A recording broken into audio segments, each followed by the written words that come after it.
जब 2000 में कहो ना प्यारे में अमीषा पटेल ने डेब्यू किया था तो इस फिल्म में डेब्यू करने के लिए इन्होंने बेस्ट फीमेल डेब्यू का अवार्ड जीता था। अमीषा पटेल के करियर में काफी बड़े बड़े फिल्म्स भी आए जैसे कि गदर, हमराज, भूल भुलैया, और अमीषा पटेल का नाम बॉलीवुड के टॉप एक्ट्रेसेस में शामिल हो गया था। लेकिन अब 2024 में अमीषा पटेल जो एक टॉप एक्ट्रेस थी, उनके हाथ में कोई भी मेजर फिल्म नहीं है। एक वक्त था जब अमीषा पटेल ट्रेंड करती थी अपने एक्टिंग के लिए, अब वो सोशल मीडिया पे अपने रिवीलिंग रील्स और वियर्ड पोस्ट के लिए जानने जाने लगी है। तो क्या हुआ ऐसा अमीषा पटेल के साथ, जानेंगे हम इस वीडियो में what happened to Ameesha Patel.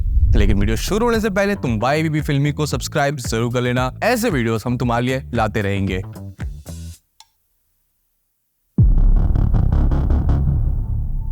Amisha Patel की अगर तुम कोई भी इंटरव्यूज उठा के देख लो तो वो हमेशा एक ही बात कहती है, वो फिल्मी फैमिली से बिलोंग नहीं करती, ना उनका कोई गॉडफादर रहा है और वो फिल्म्स में आना भी नहीं चाहती थी। I was the only newcomer who was an outsider. Hrithik insider, Kareena insider, Isha Deol insider, Tushar Kapoor insider, Abhishek Bachchan insider. I was the only non-star kid that had entered the industry. लेकिन reality ये है कि अमीषा पटेल काफी privilege family से belong करती है जो फिल्मी लोगों के अराउंड सराउंडेड रहा है। अमीषा पटेल के grandfather Rajni Patel famous Nanavati case के लॉयर थे, जिस केस पे फिल्म रुस्तम बनी है। इनके ग्रैंडफादर के जवाहरलाल नेहरू के साथ भी अच्छे रिलेशन थे और लेट 60s में उन्होंने कांग्रेस पार्टी भी ज्वाइन किया और इंदिरा गांधी के साथ भी वो काफी क्लोज थे और मरीन ड्राइव के नरीमन पॉइंट पे एक रोड इनके नाम पे भी है। अमीषा के फादर अमित पटेल एक वेल एस्टैब्लिश्ड बिजनेसमैन है जिनके roots real estate, finance and trading में है। साथ में अमित पटेल राकेश रोशन के साथ स्कूलिंग कर चुके हैं और दोनों बचपन के अच्छे दोस्त भी है और इसी वजह से अमीषा पटेल भी रोशन के साथ और कई फिल्मी लोगों के साथ बचपन से उनके अराउंड रही है। इनफैक्ट बचपन में वो जब 13 साल की थी तभी राकेश रोशन ने उन्हें कह दिया था कि मैं ऋतिक को जब लॉन्च करूंगा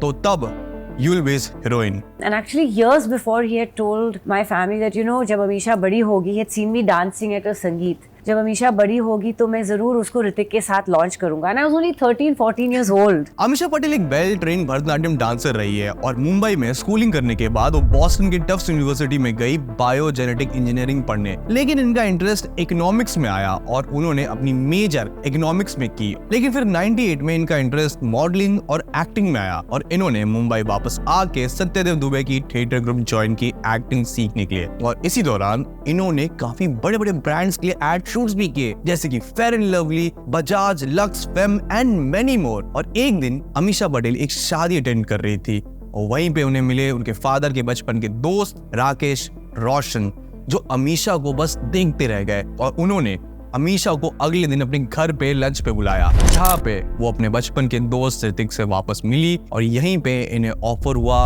कहो ना प्यार है। उस वक्त कहो ना प्यारे की शूटिंग ऑलरेडी शुरू हो चुकी थी और अमीषा के जो कैरेक्टर है ये रोल करीना कपूर कर रही थी। लेकिन करीना की मॉम और फिल्म मेकर्स के बीच काफी क्रिएटिव डिफरेंसेस आ गए क्योंकि बबीता कपूर चाहती थी कि करीना के जो कैरेक्टर है उसे ढंग से स्क्रीन पे रिप्रेजेंट किया जाए, लेकिन मेजर फोकस ऋतिक को दिया जा रहा था क्योंकि डेब्यू तो उनका भी है, जिसके वजह से Kareena Kapoor had to back out from Kaho Naa प्यार है और ये रोल अमीषा को दिया गया। एंड इस फिल्म के लिए अमीषा को बेस्ट फीमेल डेब्यू का अवार्ड भी मिला। जब कहो ना प्यारे अमीषा को मिला तो इसी दौरान ये दो बड़े फिल्म्स की भी शूटिंग कर रही थी, गदर और तेलुगु फिल्म बद्री। अब अमीषा का कहना है कि वो फिल्म्स में नहीं आना चाहती थी। इनफैक्ट उन्हें मॉर्गन स्टैनली से काफी अच्छा ऑफर आया था जॉब का, फिल्म्स में आने का इनका कभी भी इंटेंशन नहीं था। तो सबसे बड़ा सवाल ये उठता है कि अमीषा पटेल क्या झूठ बोल रही है? वो क्लेम करती है कि वो फिल्म्स में नहीं आना चाहती थी, at the same time she was training in theatres, doing ads, doing modelling. और उन्होंने साथ साथ एक इंटरव्यू में भी बताया कि वो विनोद खन्ना, जिन्हें अमीषा विनोद अंकल कहती है, उन्होंने अमीषा को हिमालय पुत्र में रोल ऑफर किया था। फिरोज खान, जिन्हें वो फिरोज अंकल कहती है, उन्होंने अमीषा को प्रेम आगन में रोल ऑफर किया था। और राकेश रोशन, जिन्हें ये राकेश अंकल कहती है, उन्होंने अमीषा को फिल्म्स में उनका सबसे बड़ा ब्रेक दिया। प्लस बचपन से इन एक्टर्स के साथ इनकी दोस्ती रही है, इनके अराउंड वो अपना बचपन बिता चुकी है। तो सवाल ये उठता है, अमीषा पटेल आउटसाइडर कैसे हुई? सगीना सच में खुद को पाकिस्तानी समझती है क्या? अपने करियर की शुरुआत में अमीषा पटेल ने 3 हिट फिल्म्स थी। कहो ना प्यार है ने इन्हें बॉलीवुड ऑडियंस के बीच फेमस कर दिया, बद्री ने इन्हें तेलुगु ऑडियंस के बीच फेमस कर दिया और गदर एक ब्लॉकबस्टर थी जिसने सारे रिकॉर्ड्स तोड़ दिए और सबको लगा कि अमीषा पटेल एक सुपर हिट एक्ट्रेस है और ये बस हिट पे हिट्स दे सकती है। 3 हिट्स देने के बाद आई जिंदगी का सफर ऑपोजिट जिमी शेरगिल जो एक फ्लॉप साबित हुई। फिर आई क्रांति स्टारिंग बॉबी देओल एंड विनोद खन्ना जो एक फ्लॉप साबित हुई। 2 लगातार फ्लॉप देने के बाद इन्होंने की आप मुझे अच्छे लगने लगे जहां इन्होंने पेयर किया इनके first hit actor Hrithik Roshan के साथ, लेकिन ये भी फ्लॉप साबित हुई। फिर आई ये है जलवा ओपन सलमान खान पर, अगेन ये भी फ्लॉप रही। फिर आई Humraaz starring Bobby Deol and Akshaye Khanna. Fortunately ये मूवी एक हिट साबित हुई। तूने जिंदगी में आके जिंदगी। अमीषा पटेल के करियर में इतने हिट्स देने के बाद इनका करियर काफी अनस्टेबल हो गया। इनफैक्ट इनके फिल्म्स आइदर फ्लॉप्स होते थे या फिर एवरेज साबित होते थे। अब 2002 के लगातार अनस्टेबल वेंचर्स के बाद अमीषा पटेल साउथ की फिल्म्स करनी चली गई, जहां उन्होंने 2 तमिल फिल्म्स की, एक फ्लॉप रही, दूसरे का रेस्पॉन्स मिक्स था। इसी बीच 2004 में अमीषा पटेल के अराउंड एक मेजर कंट्रोवर्सी सामने आई जब अमीषा पटेल विक्रम भट्ट को डेट कर रही थी और अमीषा पटेल ने अपने फादर अमित पटेल पे केस फाइल कर दिया। अमीषा पटेल ने अपने करियर की शुरुआत में काफी बड़े हिट फिल्म्स दिए और जो भी इन्होंने इन फिल्म से कमाए वो पैसे इन्होंने अपने फादर को हैंडल करने के लिए दिया। अंटिल 2004 में उन्होंने अपने फादर पे आरोप लगाया कि उन्होंने इन पैसों को मिसयूज किया है और उन पैसों को यूज किया अपने बिजनेस को फंड करने के लिए और लॉ सूट में डिमांड किया कि उनके फादर उनके 12 करोड़ रिटर्न करे। इस इंसिडेंट ने मीडिया में बहुत खतरनाक आग पकड़ी क्योंकि आखिर कहाँ ऐसा केस देखने मिलता है जहां बच्चे अपने पेरेंट्स पे ही केस करते। जिसके बाद अमीषा पटेल और उनकी फैमिली इंक्लूडिंग उनके भाई अश्मित पटेल से रिश्ते उनके बिगड़ गए क्योंकि अश्मित ने अपने फादर का साइड लिया। अभी लॉ सूट नॉर्मली जाता, लेकिन कंट्रोवर्सी तब बढ़ी जब अमीषा पटेल के पेरेंट्स ने विक्रम भट्ट पे केस फाइल कर दिया। विक्रम भट्ट और अमीषा पटेल दोनों 2002 से डेट कर रहे थे और अमीषा के पेरेंट्स को लगा कि अमीषा की लाइफ में विक्रम एक नेगेटिव इन्फ्लुएंस ला रहे हैं और विक्रम के कहने पे ही अमीषा ने अपने पेरेंट्स पे लीगल केस फाइल किया है। इस फैमिली डिस्प्यूट, लीगल केस और इस ड्रामे को मीडिया दिन रात कवर कर रही थी और अमीषा पटेल जिनका करियर जस्ट शुरू हुआ था उनकी इमेज पे काफी बड़ा इफेक्ट पड़ा उस वक्त। इवेंचुअली 2008 फिल्म 1920 के रिलीज से पहले अमीषा और विक्रम भट्ट का रिश्ता खत्म हो गया और इवेंचुअली अमीषा पटेल के रिश्ते अपने पेरेंट्स के साथ कहीं ना कहीं थोड़े तो ठीक हो ही गए। जब रिसेंटली अमीषा से इस एंटायर फियास्को के बारे में पूछा गया कि क्या वो शर्मिंदा है अपने पेरेंट्स पे केस करने के लिए, तो अमीषा ने कहा नहीं, ये उनका ही पैसा था, why should I feel ashamed. In fact उनकी दादी ने भी उन्हें सपोर्ट किया था क्योंकि उनके फादर ने उन्हें भी बेवकूफ बनाया था पैसों के मामले में। अब इस सभी ड्रामे के बाद अमीषा के करियर पे काफी बड़ा इफेक्ट पड़ा क्योंकि जो एक्ट्रेस लीडिंग रोल्स कर रही थी वो अचानक से साइड रोल्स करने लगी। जहां हनीमून ट्रैवल्स प्राइवेट लिमिटेड में इनका रोल तो काफी अच्छा था, लेकिन she was just a part of a huge star cast, जिसकी वजह से शी जस्ट वेंट अननोटिस्ड। भूल भुलैया में भी she was a part of a huge star cast. Film एक हिट साबित हुई, लेकिन इस फिल्म से इनके करियर पे ज्यादा फर्क नहीं पड़ा और एक तरीके से अमीषा पटेल जिनकी हाइप थी वो कहीं डेड सी हो गई। अब तक अमीषा पटेल ने जो भी रोल्स किए थे वो कैरेक्टर रोल्स थे या हीरो के साथ की एक्ट्रेस का रोल था, लेकिन अब तक अमीषा ने ऑन स्क्रीन बोल्ड रोल नहीं किया था जहां वो ग्लैमरस अवतार में दिखे। और बोल्ड रोल्स ना करने का रीजन था अमीषा की ग्रैंड मदर। अमीषा ने एक इंटरव्यू में रिवील किया था कि उनकी ग्रैंड मदर बहुत अगेंस्ट थी इन बोल्ड रोल्स के लिए। इवन कहो ना प्यारे में स्कर्ट पहनने पे शी वॉज नॉट हैप्पी। लेकिन हे बेबी के एक गाने में कैमियो में अमीषा पटेल अपने यूजुअल अवतार से काफी अलग नजर आई। फिर 2008 में यश राज प्रोडक्शंस की फिल्म थोड़ा प्यार थोड़ा मैजिक आई, लेकिन ये फिल्म अमीषा के न्यू बोल्ड अवतार के लिए जाना जाने लगा।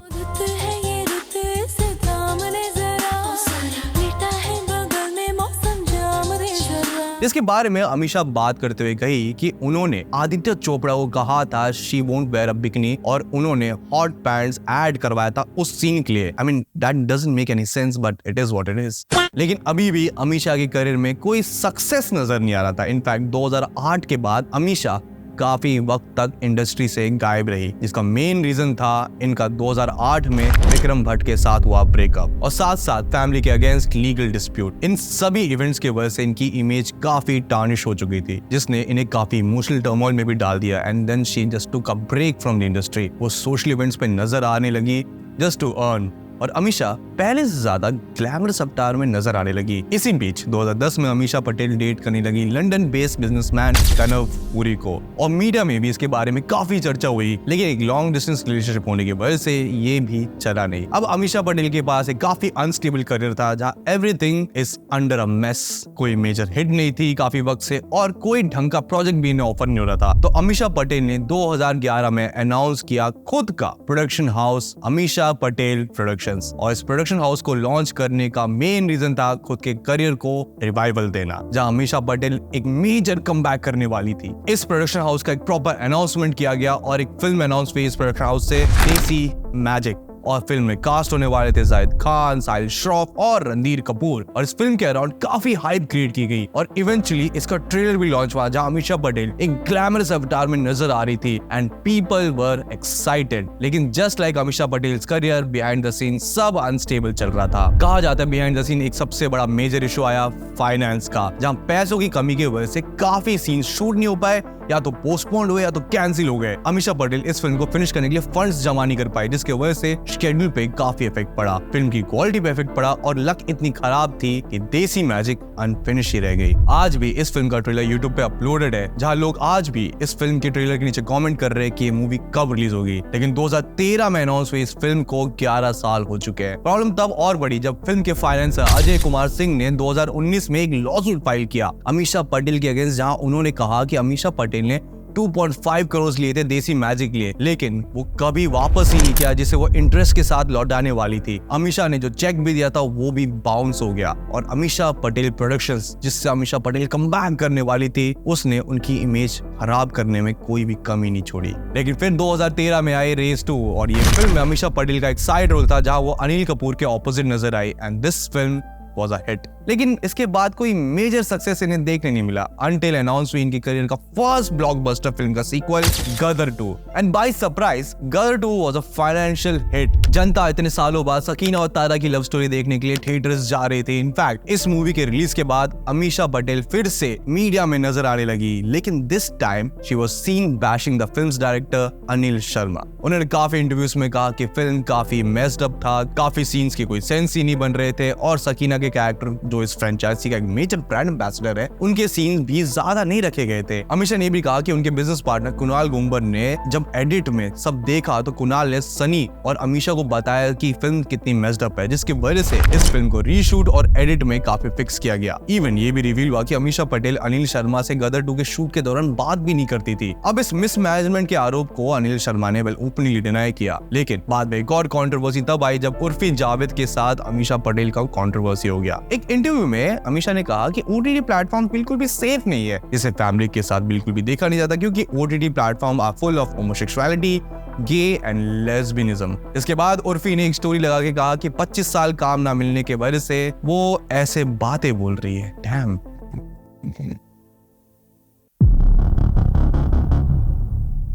संजय लीला भंसाली ने अमीषा पटेल को कहा था कि वो गदर के सक्सेस के बाद रिटायर हो जाए क्योंकि उन्हें दूसरी फिल्म से ही बहुत ज्यादा ही सक्सेस मिल गई। It was like Amisha Patel को उनकी शोले और मुगले आजम मिल गई है। अब इस स्टेटमेंट को तब अमीषा समझ नहीं पाए, but I guess now it all makes sense. Ameesha ने इंटरव्यूज में क्लेम भी किया है कि उन्हें बड़े बड़े मेजर प्रोडक्शन हाउसेस से काम भी ऑफर हुआ। इनफैक्ट फिल्म चलते चलते में भी उन्हें रोल ऑफर हुआ, लेकिन सरप्राइजिंग बात यह है कि इसके बारे में उन्हें तब पता चला जब ये फिल्म पोस्ट प्रोडक्शन में चली गई थी। अमीषा ने एक इंटरव्यू में बताया था कि इन सब के पीछे गलती थी उनके मैनेजर की, जो बहुत ही बुरी तरीके से मेजर प्रोडक्शन हाउसेस से डील कर रहे थे, जिसके वजह से अमीषा के पास जो भी फिल्म्स पहुंच रही थी या तो मीडियोकर थी या बकवास रहती थी। अब इस मैनेजर वाली बात में कितनी सच्चाई है ये तो अमीषा पटेल जानती है या फिर इनका ये सो कॉल्ड मैनेजर। लेकिन अपने करियर में हैट्रिक देने के बाद अमीषा ने जो भी फिल्म्स की वो फ्लॉप ही रही है, जहां इनके परफॉर्मेंस में भी ज्यादा वेरिएशन भी नजर नहीं आया। इनफैक्ट स्टार्टिंग में ब्लॉकबस्टर देने के बाद जनता और ज्यादा इनसे उम्मीद कर बैठी और हल्का सा भी अगर कोई डिसअपॉइंटमेंट आता था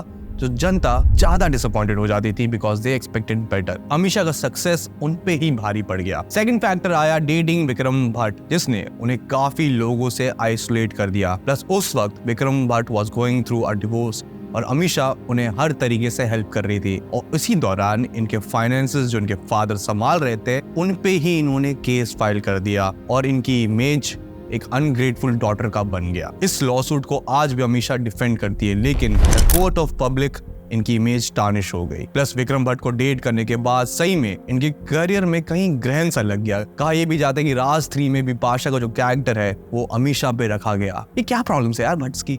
plus with a series of flops and ये सारी कंट्रोवर्सी आई थिंक प्रोड्यूसर्स को दिखने लगा, जिसकी वजह से इन्हें ना पहले ऐसा काम मिलने लगा। प्लस मिस मैनेजमेंट में इनका खुद का प्रोडक्शन हाउस एक काफी बड़ा रोल प्ले करता है इनके इमेज को बिगाड़ने के लिए। लाइक अमीषा पटेल के पूरे चैप्टर में लाइन से सिर्फ मिस मैनेजमेंट ही नजर आता है। अमीषा पटेल के इंस्टाग्राम अकाउंट को उठा के देख लो, it doesn't look good. It feels like a 20-year-old girl desperately trying to gain attention। Like एक जमाने में अमीषा की इमेज एक स्वीट बबली गर्ल की थी, लेकिन अब इनका इंस्टाग्राम देख के लगता है कि वो कोई फैन अकाउंट है जो बहुत ही पुअरली इसे हैंडल कर रहा है and it's not helping her image. In fact काफी वियर्ड रूमर्स फैले हुए हैं इनके अराउंड, स्पेशली इनके मैनेजर महेश के अराउंड, जिनका नंबर इन्होंने ओपनली पोस्ट किया था अपने इंस्टाग्राम पे। और रेडिट पे किसी ने जब इस मैनेजर को मैसेज किया तो रिप्लाई काफी ज्यादा ही ऑड था, जिसके बाद लोगों के दिमाग में हर तरीके की बात बनने लगी, क्योंकि ये मैनेजर मीट एंड ग्रीट के लिए ऑलमोस्ट 3 लाख रुपए की डिमांड कर रहा था, वो भी होटल में। अब ये रेडिट पोस्ट वेल वेरीफाई तो किया जा नहीं सकता, लेकिन अगेन इनका इमेज तो टार्निश हो गया। एक जमाने में Ameesha was uncomfortable doing bold roles, अब इंस्टाग्राम पे फिल्टर्स लगा के एक ही रील 4 एंगल से अपलोड करती नजर आ रही है, मानो किसी टीनेजर को नया नया ओप्पो का फोन पकड़ा दिया गया हो। हर post are literally random. I mean अपने ही पैप्स के पोस्ट कौन सेलिब्रिटी अपने ही ऑफिशियल अकाउंट पे रीपोस्ट करता है? Now I am no one to जज, लेकिन at the end of the day films are made for public और पब्लिक परसेप्शन पॉजिटिव नहीं है इनके अराउंड। वही अगर इनके इंटरव्यूज को उठा के देखे तो अमीषा पटेल काफी सेल्फ ऑब्सेस्ड नजर आती है instead of being self aware. वो कहती है कि कोई इनका गॉडफादर नहीं है, वो फिल्म फ्रेटर्निटी से बिलोंग नहीं करती, yet she used to hang out with major star kids in their childhood. I mean किस आउटसाइडर को उनके डेब्यू पे ही 3 मेजर फिल्म्स मिल जाती है? अगर अमीषा पटेल आउटसाइडर है तो वेल हम एलियंस है। अमीषा पटेल आज भी गदर के सक्सेस को मिल्क कर रही है एंड शी ओपनली सेड कि मदर का रोल तो उन्होंने कर लिया, अब वो मदर इन लॉ का रोल तो नहीं प्ले करेगी। और बाय द वे गदर 3 में तो ऑब्वियसली इनकी बहू तो रहेगी। एंड आई गेस इन सारे डिलीलू के वजह से अमीषा पटेल को जल्दी से कोई मेजर रोल ऑफर भी नहीं करता। प्लस मैं इनके कॉस्मेटिक सर्जरीज के बारे में बात ना ही करूँ तो बढ़िया है, because it's all clear in public eyes. Right now Ameesha Patel एक डार्क कैरेक्टर प्ले करना चाहती है and I am pretty sure it will suit her, लेकिन अमीषा पटेल अब उसी चीज से गुजर रही है जो बड़े बड़े मेल सुपरस्टार्स एक्सेप्ट नहीं कर पा रहे। अपनी एज जो ऑलमोस्ट 60s की होती हुई भी वो अपने से 20 साल छोटी एक्ट्रेस के साथ काम करना चाहते हैं, which works in their favor, but eventually ये इमेज चेंज करना होगा, जिसे अमिताभ बच्चन ने सही वक्त पे समझ लिया और सही वक्त में उन्होंने अपनी इमेज चेंज की। बट अब फीमेल एक्टर्स को ये चीज समझना जरूरी है। She needs to understand her age, क्योंकि अमीषा पटेल एंड उर्मिला मातोंडकर दोनों ऑलमोस्ट सेम एज की है। दोनों के पास इंस्टाग्राम हैंडल्स है। डिफरेंस है मैनेजमेंट का, जहाँ एक poorly managed फैन अकाउंट लगता है और दूसरी तरफ एक जैसे देख के मन नहीं थकता। At the same time, Amisha Patel needs to surround herself among people जो उन्हें रियलिटी चेक दे सके about the current scenario and make her understand how to be humble instead of being self-obsessed। और अमीषा पटेल को legit एक अच्छी मैनेजिंग टीम की जरूरत है जो इनके सोशल्स को अच्छे से संभाले, इनकी ढंग से पीआर करे, इंस्टेड सीधा मैसेज करने पे बोले होटल में मिलने का 3 लाख लगेगा। Eight the and Amisha Patel एक टेक्स्ट बुक एग्जाम्पल है पुअर मैनेजमेंट का। अपने अराउंड पुअर कंपनी रखने से क्या होता है उसका। So what destroyed Ameesha Patel's career? Ameesha's mismanagement. तुम्हारा क्या ख्याल है इसके बारे में? वेल तुम मुझे कमेंट सेक्शन में जरूर बताना, और अगर तुम अग्री करते हो तो वेल वो भी मुझे कमेंट सेक्शन में जरूर बताना, इससे मेरा एंगेजमेंट बढ़ जाता है। एंड वेल तुम ऐसे कौन से टॉपिक पे वीडियो चाहते हो, वेल वो भी मुझे सजेशन कमेंट सेक्शन में जरूर बताना। I would love to read them और एक दिन हम उस पर भी जरूर वीडियो बनाएंगे। तो चैनल को सब्सक्राइब करना बिल्कुल भूलना। साथ में तुम हमारे सोशल हैंडल्स पे भी फॉलो कर सकते हो, योगी बाबा प्रोडक्शंस को फॉलो करना बिल्कुल भूलना। हम मिलते हैं ऐसी अगली वीडियो में, तब तक के लिए ओके बाय।